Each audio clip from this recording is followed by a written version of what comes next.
I'm Iris Muller. I'm a certified rehabilitation counselor and a proud mom of 2 children, one of whom has quadriplegic cerebral palsy and is nonverbal. And I'm Alma Schneider, a licensed clinical social worker and the proud mom of 4 children, one of whom has Prader-Willi syndrome. In this podcast, we discuss the uncensored truth about raising kids with disabilities. Prepare to laugh, cry, and hopefully learn something new. This is Two Moms No Fluff. Hello, everyone, and welcome again to Two Moms No Fluff, where we discuss all things about raising children with disabilities. I'm Alma Schneider, and I'm here with my partner, Iris Miller. And as always, we have a very important topic to discuss with you. I'll let Iris present it to you. Hello, Alma, and hello to all of our listeners, the ones that have been with us from the very beginning, the get-go of this podcast, and the ones that are joining us today for the first time. We appreciate you being here, and hopefully you learn something new. Today, we're going to discuss decision-making process, especially when it comes to our children rehabilitation plan.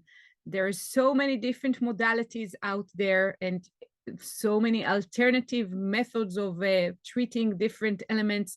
And sometimes as parents, we are just swamped with information and we really don't know what would work the best and what would be the best choice for our family. So today we're going to dissect this topic a little bit, and hopefully it would help you in your decision-making process.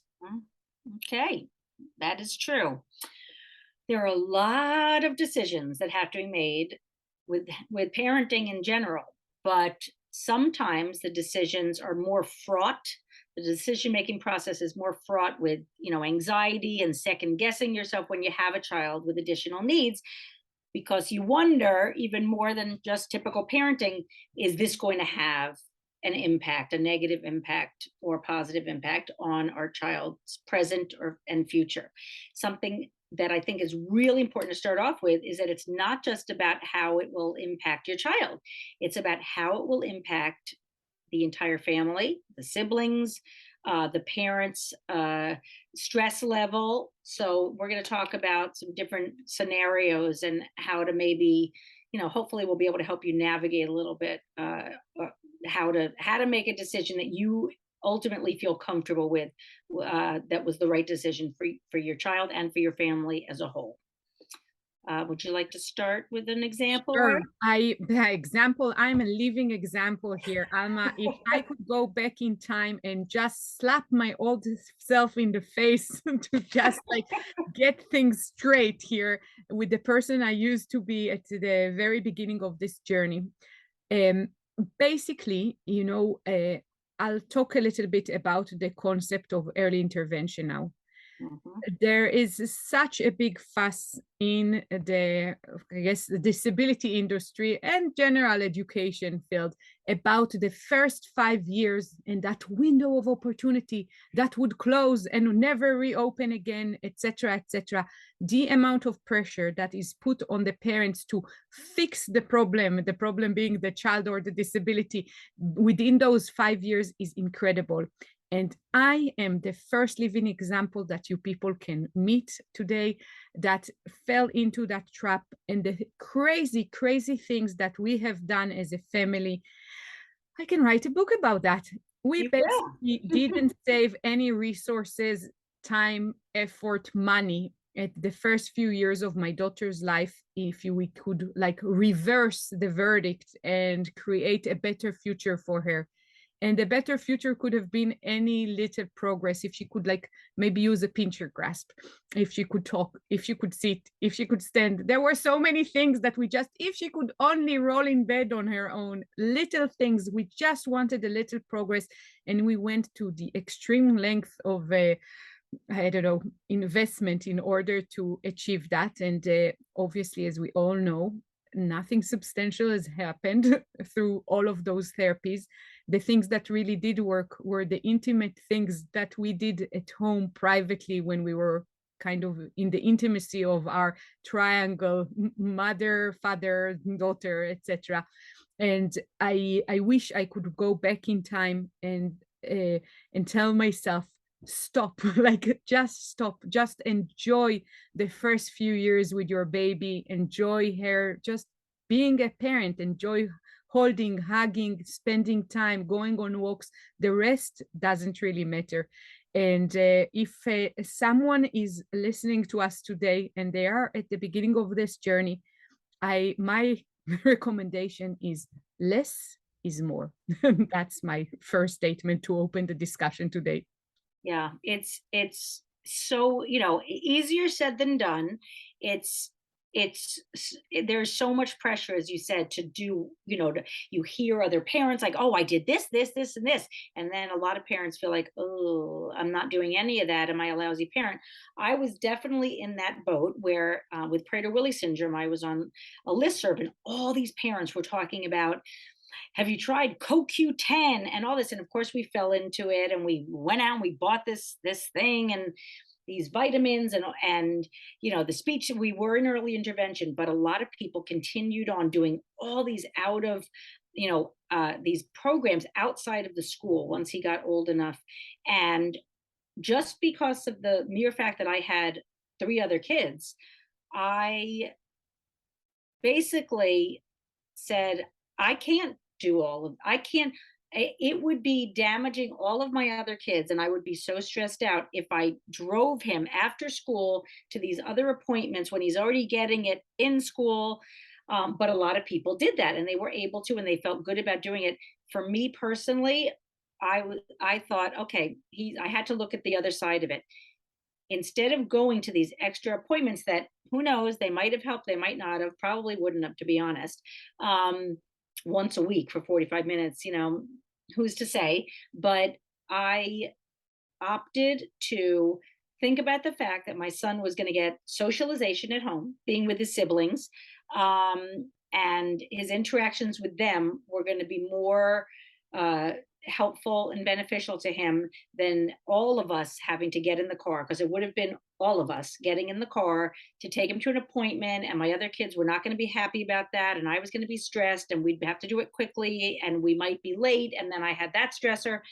It's going to cost extra money. So it's really important to step back when you're considering making a decision about your child's treatment, or his plan or her plan, um, and therapies, and to think, okay, this might help a little bit with speech, but what it's going to cause in terms of the whole family dynamic and stress level, it's not worth it. It's not worth it. So to have, blinders on, with this tunnel vision of, but I have to do it because I have to do every single thing possible for my child.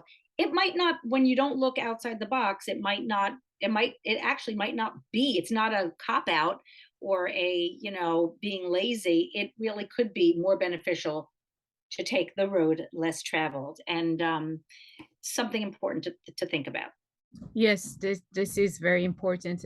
I think that we tend to sometimes focus on the here and now with our children. Mhm. At the very beginning of the disability journey, it's so painful to think about the future. If someone had suggested to me the option of wheelchairs at the very first few years, I was just like, it was so foreign to me and so ego dystonic that I could not even think about that possibility. It was unheard of. I couldn't imagine my own child using a wheelchair. And I couldn't, because of that, envision or think or consider expenses that would come along the way later on, like a wheelchair accessible van, like the cost of a, let's say, power wheelchair, because our kid was obviously unable to self-propel in a manual wheelchair. I didn't want to consider building a wheelchair accessible home. All of those things that are the reality of our life right now, that I wish I would have planned for and saved all of that money on flight tickets, paying all those experts or wannabe experts that so easily kind of used maybe our panic and our will to be active rather than passive, and all of that money could have been so much more important when we look at the lifelong span of a child with a disability. Mhm. And what I want to say is that when you're making decisions about therapy and modalities that you're going to use with your child, try to step back and look at the child's life in the grand scheme of things. What does that mean if you choose route A or B? And again, I feel that I made many mistakes with that. But in many ways, now that people come to me all excited about a new modality, a new piece of equipment, and a new therapy that we can use, I always look at it with a grain of salt. And the parameters that you were mentioning are the things that I like to consider now. What does this cost for my family as a whole? And not in terms of money, but time, travel, effort. How would I look at the end of the day if I drove 2 hours with my daughter and come back home to greet my son? Would I have the energy to smile? Like that's the little things that in the past I didn't used to consider. I just I was totally committed to doing whatever I can, and whatever was anything and everything. And the other thing is obviously the financial expense. This is, we have a certain amount of money, and the way that we spend it, even if it is all for the benefit of our child with a disability, there is a way to do it that would return maybe or yield the most results per investment. So think about that. And also kind of your own emotional beliefs, or what do you feel good with. For example, I'm kind of shying away a lot from the medical modalities. I would prefer to do 100 other things than a kind of a medical procedure that is under full anesthesia, for example. So in that with that mindset, it obviously I have my values, and I would choose therapies or things that would go along with that. If something doesn't coexist or like coincides with what I am most worried of, then obviously I'll shy away from it. It can be the best solution, but for me, it doesn't sit well with how I react to life. Yeah, yeah, and we kind of addressed that, in another episode about the idea of, um, just even making those decisions, thinking about society and what other people are doing. It's a constant. We have to constantly brace ourselves for dealing with the medical community who might poo-poo what you're doing, like, you should really do this because this will make a big difference. We know our families best, we know our children best, and we know what's best, and over time you may not know very early on in your journey, but the older your child gets, the more experience you have, the more people you talk with who are in the same situation or similar situations as you, you'll start getting a sense, you'll become more confident, because you might be saying right now, i'm I have no idea what's going to help my child or not. And that makes it really stressful. It really does. But eventually, as you get to know your child in the context of your family and how they're progressing, you will become the expert on your child. You just will. It has to happen. So just remember that if you're feeling, very unstable and insecure about your ability to make a decision right now, you will be eventually. So there is going to be that time period where you might be trying everything, like Iris was saying she did in the beginning, as I did in the beginning as well. But as time went on, I got more and more comfortable knowing that that's not, I haven't had great experiences in that area, so I'm not going to put all my energy eggs in that basket. I'm going to go with what seems to be working. My son, for example, seems to be very social, so I'm going to focus on, making play dates with friends who have kids, that he might get along with, as opposed to joining a social skills group with strangers where I'm going to have to travel, in the rain and get all my kids packed up in the car to go. There are different ways to kind of accomplish what you want to accomplish. So these are, just some different strategies. Something else that I wanted to mention was uh, the autism community. I just want to give like a special shout out to the autism community because something that I have been so hyper aware of since the early days of my parenting a child with a disability, that the autism community is uh, the parents are, it is so tough. It seems like because so many children have been diagnosed with autism, there are so many strategies and therapies being thrown at all the parents. And there is so much pressure, especially for kids who are nonverbal, to try a zillion different things. And a lot of parents that I've come into contact with feel so much guilt for not doing all the therapies, and it's impossible to do all those therapies. There's no way to find out if your child is, in there and hearing you and it has the ability to be connected. And it's really tough. And I just want to mention that because it seems to me, and just in the general population, I see things thrown around on social media and with people I talk to about all these different things that they're trying, and that is all consuming. And the worst thing in the world is to have your child with a disability completely consume your life so that you're not paying attention to the other aspects of your life that are really important, and important to maintain a safe and secure support system for your child with a disability. So it's really important to focus on marriage, to focus, or your partnership or supports in your family to keep those ties going, than to be at a therapy session, every waking hour after school or before your child old enough for school, and be out of the house and have a babysitter with your other kids if possible.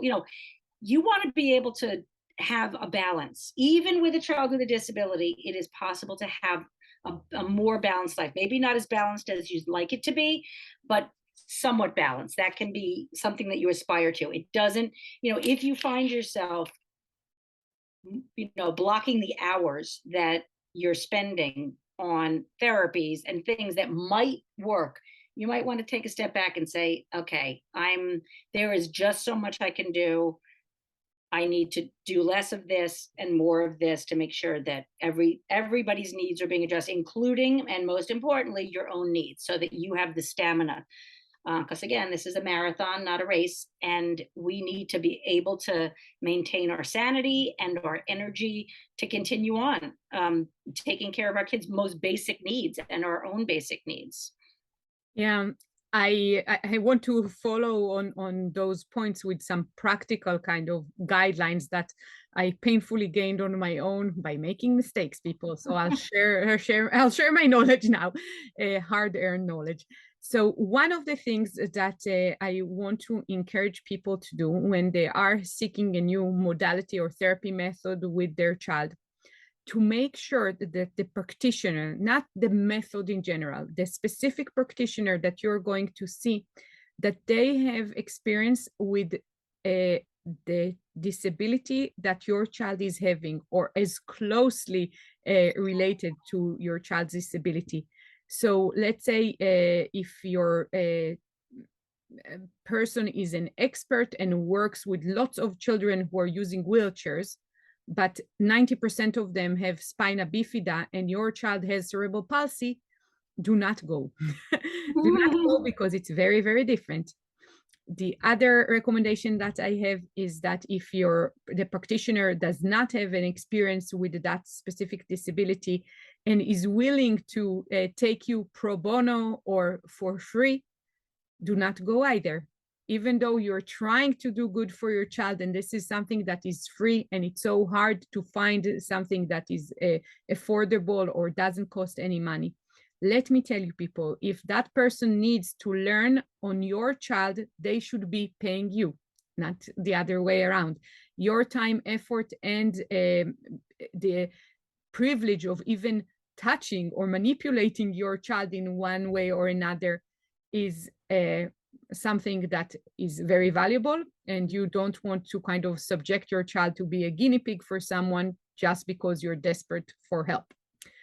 And the other thing that I have to say is that while some methods or therapies did not work for my child I was grateful to be there because of the opportunity to meet with other parents in an exact or very similar situation to ours. And those opportunities to connect and to kind of share the journey with other parents was sometimes more valuable and priceless than the actual therapy that my child received.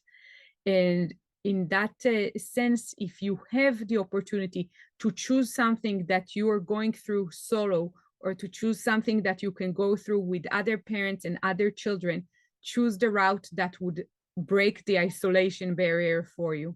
Mhm. And my final point in this to-do list that I just shared is what you were saying about sharing it with your spouse. If you have a partner, if you have a spouse, make sure that the decision making is something that you guys do together, because the effort, whether it's the financial effort or the physical effort of participating in that therapy and maybe doing the exercises at home later on, etc., should be a family effort.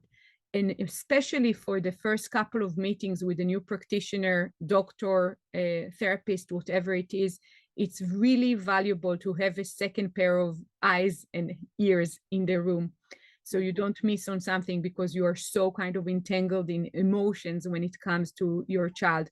I think that has been very valuable for us and very valuable and helpful when later on we had to kind of do, I guess, an extension or continue on with the therapy at home, that we were both kind of in the know about what it is that we're trying to accomplish, why, and how to do it. So try to partner. And on that note, it's really important because when making decisions, and it doesn't have to be with yours, if you don't have a spouse or a partner, it can just be a family member who is kind of in the know, just to have a second pair of ears, as you mentioned, or eyes, or some kind of way to understand it. There is so much conflict, that we've seen over the years with different couples, with the decision making with for the child. So not everyone is always on the same page, even if they might be partners, or family members. And this comes up quite a bit with medication, where one person is for medication, one person's against it. And I've seen couples for years who have this tension and conflict. So in those situations, it's really important to have, you can't just say, I don't want our kid to go on medication. He's too young or she's too young. Or I want the kid to go on medication, even though they're 3 years old. Something that I would recommend is to have, you can't just say it. You have to back it up with why. And so getting friends or professionals to explain to, very in a very understandable, user-friendly manner, uh, the pros and the cons, if you have friends whose children have gone on medication and it's been a huge help, these are all things that can help the family come to a decision that everybody agrees on, because you never want to have a situation where, especially with medication, there's a side effect. You never know what's going to happen with medication. Unfortunately, sometimes there is a side effect that is unexpected or expected, but it's rare, and then it happens, where one partner is saying, see, I told you so, you shouldn't, I let you do this.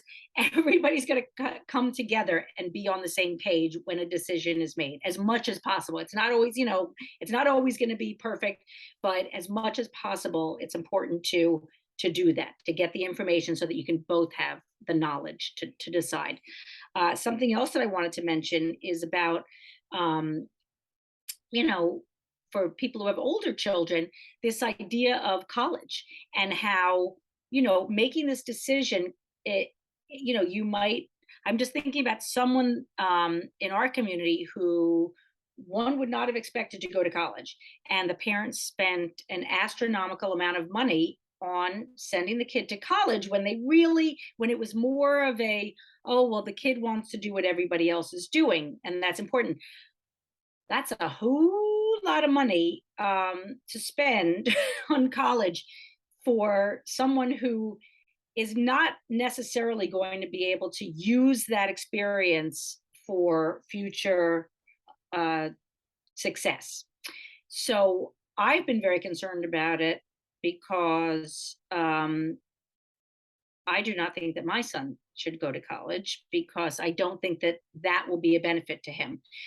But I want to but I also feel a little guilty because I want him to have the experience that his siblings had. But I'm going to try to make a life for him that is kind of a parallel to going to college with the activities and maybe taking classes here and there. So it's like a college program, but it's not exactly, it's not in college. Because to me, the thought of spending an astronomical amount of money, even if there's a program that's available to him at a college to meet him where his intellectual needs are met, spending that kind of money seems like something that our family is not going to want to do or need to do. Why? I don't feel that we need to do it. I don't think there will be a benefit at all to doing that. And that money could be better spent on him in a group home or him being able to go on trips, on vacations and things like that. To improve the quality of his life, not to keep up with the Joneses, because they all go to college, or that my other kids went to college. It's painful, that he won't have the same experience as them, possibly, but I'm not going to pay $80,000 a year to assuage that sadness. It's better used for something else. Yeah, I just want to acknowledge the pressures of the people in your world that might push you in a direction that may not be the best decision for you, and to always keep that in mind, that I don't need to follow what they're doing. I can do it my own way. I know my kid best. I can do it this way. yes, and that's so important because this is really decision making. What we do in terms of therapy is also so relevant to education choices and to how we make decisions as parents for our other children as well. So I'm glad that you brought that up, and definitely, I think you guys are going down the route of unschooling now that he's in college. We can have a conversation about that. Later on, yes, Yeah, we will eventually be homeschooling. amazing. So I want to take a couple of minutes just to talk before we end about a hospital setting when you need to make decisions about your child situation in the hospital. Normally people find being in the hospital and being surrounded by the experts in a medical field very challenging, and to maybe choose something against medical advice is AMA is one of those hardest points, especially if there's kind of time constraints and you need to kind of fastly make a decision. In those situations, I recommend that first of all, you understand the answer to the question, is this urgent? Mm-hmm. Because sometimes you get the sense of urgency, but actually it can wait a few months. It doesn't need to happen right here, right now. The other question that I recommend parents get answer to is what kind of information or benefit a procedure has, and what is the rate of success. Sometimes there is a protocol that requires that in situation A, B, and C, you do such and such interventions. But the actual benefit of those interventions can be so minimal if you compare it to the actual pain and misery that is going to be caused to the child. And sometimes the pain and misery can just be as simple as like having a baby fast for 24 hours, which can be really challenging. And even that's something that you might want to consider if you want to go through with your child, especially like, let's say, if this is an MRI that can tell you about an event in the past and not anything predictive for the future. So ask the questions. Never hesitate to get a second, third, or fourth opinion. If you have the time and you can afford to do it, do it. And this would be really meaningful. And also, if you can, ask the hospital, ask the social worker to connect you with other parents who have done this procedure with their own child.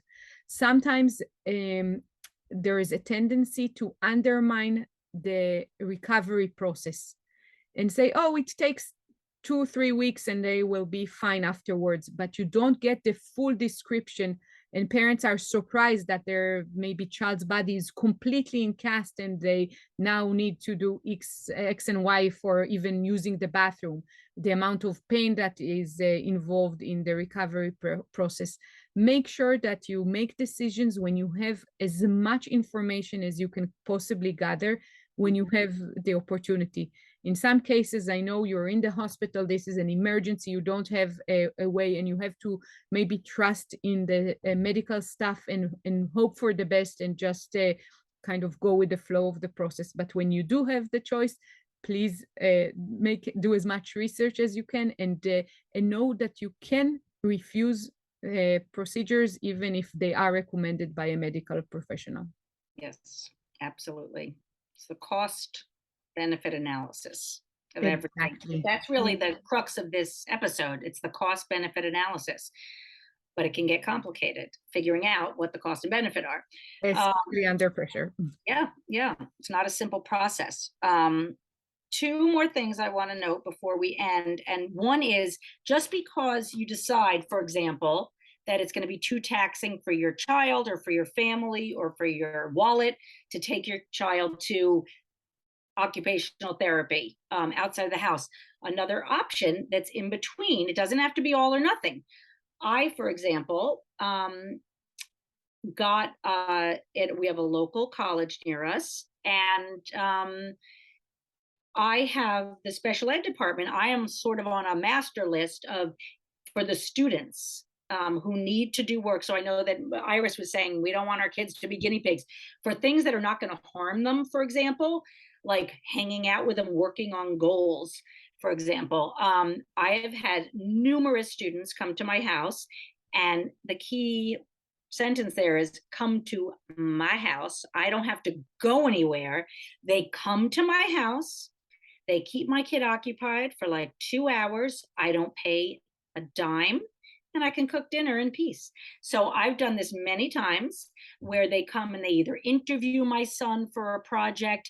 And by the way, your child has to be amenable to this. My son happens to be extremely social and loves meeting new people. So this is like a perfect situation for me. They come to the house, it's free, they occupy him, he feels like he's helping other people because it's it's advancing their degree so that they can be a teacher who's got a good experience at some point. So it's a win-win-win for me, for my child, and for the student. So that's another thing that you can do if you don't want to leave the house, don't want to drag all your other kids or drive in the snow to get to some OT appointment after school.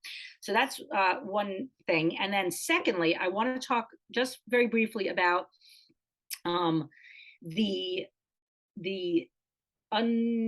unfortunate phenomenon of people shaming you for doing something for your child or not doing something for your child, and to keep a clear head about it, and to know that you're doing the best that you can, and to know that you really know your child best. And I really want to mention about ABA therapy, which a lot of people who have children with autism, it is a very polarizing issue. Some people feel that it is abuse for children. It's applied behavioral analysis, I think so. behavioral application. It's basically a reward system for certain behaviors. And it's a very polarizing issue. And even within the disability community, parents are shamed for having their children go through this because they say you wouldn't treat a dog this way, that it's not humane to have a reward system. And I just want to say that for some parents who have children with extremely difficult and dangerous behaviors, where ABA is the only therapy that seems to make an impact, you go with that. I have people in my community whose children wipe their poop on the wall and eat their poop. And ABA therapy has been effective in diminishing those behaviors. If I were presented with ABA and they were going to help in those situations, you better believe that I would be doing ABA. But it hurts, I'm sure, for parents to hear about how that's abuse, that's detrimental to the child. there are some behaviors, and again, your child best. If it's working, and maybe, you don't want that to be the long-term therapy, but if there is a behavior that really needs to be modified and that's working for you, you go with it. And find the people who agree with you to support you, because it must be really hard to be listening to all these people around you telling you what a terrible job you're doing when you're doing your best to keep your child safe and functioning. Awesome, Alma. I think that if someone has something to take from this episode, is that you have your own set of things to consider when you do your own decision making about therapies. Accept and appreciate that other people did the same and reached their own conclusion. In short, live and let live. And this is really important also in the disability community. So Alma, thank you for everything that you shared today about decision making when it comes to rehabilitation and therapy for our kids. Anything else as we're parting ways? I don't think so. Thank you. I learned a lot from you as well. And we just hope to see you next week. And thank you so much. Don't forget to put your what's worked for you and experiences that you've had around decision making that maybe can help other people. And don't forget to give us our 5-star rating so that people who really need to hear this, this podcast will reach them. The more reviews we have and 5-star ratings online. So thank you so much. Thank you. Bye-bye. Bye. For more information, please go to www.twomomsnofluff.com. Thank you. If you like this podcast, please subscribe and give it a 5-star rating so more people can hear it. Thank you.